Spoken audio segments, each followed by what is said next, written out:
and understanding exactly how people behave and how their patterns of behavior can be manipulated or indeed controlled. I am controlling their mind. Jez says his knowledge of amateur psychology has taught him to choose the most suggestible people.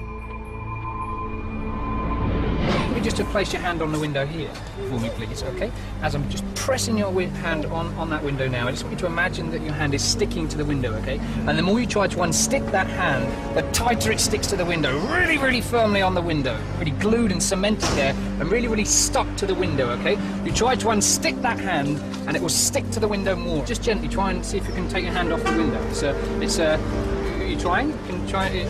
How is that? What does that feel like? Stuck. It feels stuck. It's a kind of like how does it feel? Is it a weird kind of feeling, huh? Yeah. When I click my fingers in front of your eyes, you'll be able to take the hand off and everything will be fine, okay? So we'll just click it here, just relax your hand, Okay.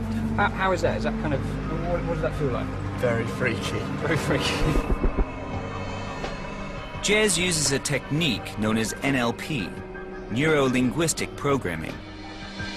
It's a relatively new branch of psychology, which claims to influence people's behavior by stimulating the subconscious mind. Philip Holt is director of the London NLP group. We asked him to assess Jez's technique of mind control.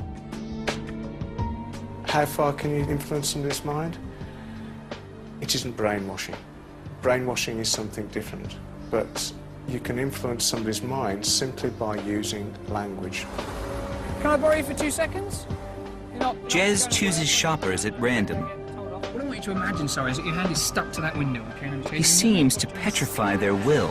And glued and cemented to the window. His technique is to distract the conscious mind to access and manipulate the subconscious. The more you try to unstick that hand becomes glued and cemented to the window. But we need to be certain if it's illusion or a real skill. We'll take a closer look at his technique. Stick that hand is really, really stuck to the window. There's a lot to do with eye contact. Eye contact is very important to maintain their attention. Also, the linguistic techniques that I'm using. The more you try to unstick that hand, telling them to unstick that hand. So I'm subtly telling them to stick the hand to the window. The tighter it becomes stuck. The hand is referred to as that hand rather than your hand, to disassociate the hand from themselves. That disassociates the control that they would have if it was your hand. It becomes that hand. Okay, so look at me here, okay? I'm going to click your finger and just relax your hand, all right? Just relax your hand. It felt really weird because I really couldn't unstick my hand. It was really strange. It was really strange. I click my fingers and look them directly in the eyes to break the pattern of thought. That ends the effect, simply just like that. So I'm interrupting the pattern of the subconscious mind believing that the hand is stuck to the window by clicking my fingers in front of the face. The biggest challenge facing a mind control expert is to manipulate the choices people believe they're making through free will.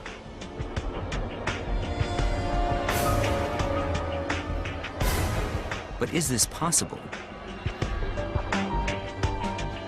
We set up an experiment to test Jez's skills of manipulation. 4 student volunteers from a university which we selected are interviewed by Jez one by one. I've got 5 shapes here, okay? I'm going to lay them out in front of you. So obviously we've got here a circle, square, star, cross, and wavy lines, okay? Jez says he'll make all 4 choose the same symbol. To select one of those, clear your mind. This experiment will test his claim. He guides each participant through the identical procedure. When you have one of those, just let me know. So you just nod. You have one? Excellent. Okay. Now what I'm going to do is I'm going to get you to write it down and seal it in an envelope. Just point out now, okay, this envelope here, okay, and in this envelope... The white envelope is crucial.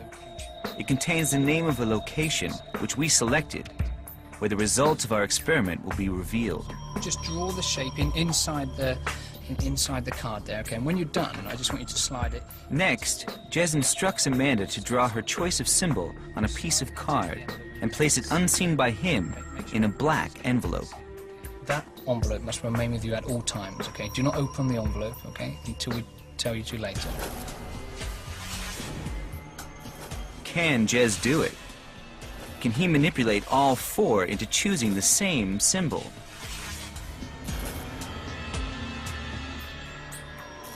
Now, you remember this envelope I brought your attention to earlier, which has the name of a location inside. Okay, this is the location where we're now going to go to. I'm going to open this for you now. Inside, obviously, we have something that says Old Barns. Okay, this will all become very apparent when we get there, don't worry. And that's where we're going now.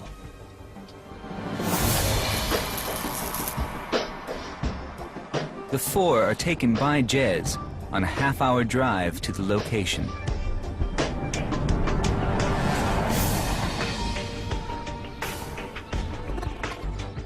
Then, as Jez promised, on a short walk to a decrepit barn.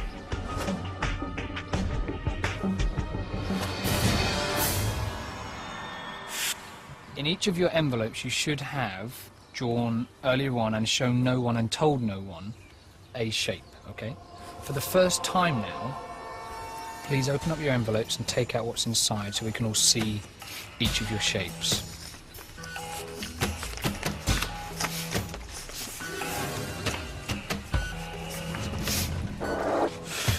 Oh, wow. All four have chosen the star. Excellent. There's something a little bit more special I wanted to show you. Is this. You're completely free choice. Come through here. But there's more to come. Just be really careful. All right. Oh. Straight over that and to the right. That's mad. According to Jez, the result was never in doubt. How did Jez do it? How could he be so sure all four would select the star? The effect of the star looks, for all intents and purposes, like extrasensory perception, because the effect that we're achieving looks in some ways psychic. I'm in whatever way able to know what shape they choose, and if we left it like that it would look very psychic. However, there is, as we've already said, nothing psychic about what I'm doing. I'm literally manipulating their choices. His technique relies heavily on subconscious suggestion, giving his subjects subtle visual and audio clues, which their conscious minds may not even notice. By simply setting up audio cues, Jez is able to plant little seeds in the subconscious mind that the person who's on the receiving end will just have there in the background. And then when something else that is associated with that little seed will start to grow. But let's look more closely. The star is intentionally in the center of that card spread, so it's psychologically balanced, it's symmetrical. So you look at the spread and you look at the center of it is the first thing you see. And when they take their eyes away from it, the last thing they see will obviously be the star because it's there in the center of the spread. Nothing is left to chance. Everything Jez does is designed to direct them to choose the star. Now obviously if I started talking about the square here... The square is eliminated by a bold step. Jez names it to steer his subjects away from choosing it. Because I've mentioned it's been said out loud, you'd probably be likely to be guided towards one of the more unusual shapes, such as the wavy lines across or the star. Next, Jez uses subtle changes in his patterns of speech to make sure the star stands out from the other symbols. So you have obviously the circle, square, star, cross, or the wavy lines. In their mind, they're playing over my voice again that's saying we've got the circle, the square, the star, cross, or wavy lines. It's just a very, very subtle pause and subtle beat there, but enough to detect it and enough for that one to stand out inwardly inside their mind. Jez makes sure of success with visual clues. Watch the number of times he uses his hands to suggest a shape, the point of a star. This is actually quite important because if I'm getting a nod and some sort of response from them there, I know that they understand this and they're kind of just going with this. The other thing is also gesturing towards the card, and it's a couple of times tapping the card or actually making physical contact with the card. Subconsciously, that was going in. Subconsciously, they were being referred to that star, that card, all the time, and that influenced their decision. I am, to a certain extent, controlling their mind. They didn't have a free choice. Brainwashing? Hardly. Jez's apparent mastery of linguistic techniques is what makes him extraordinary.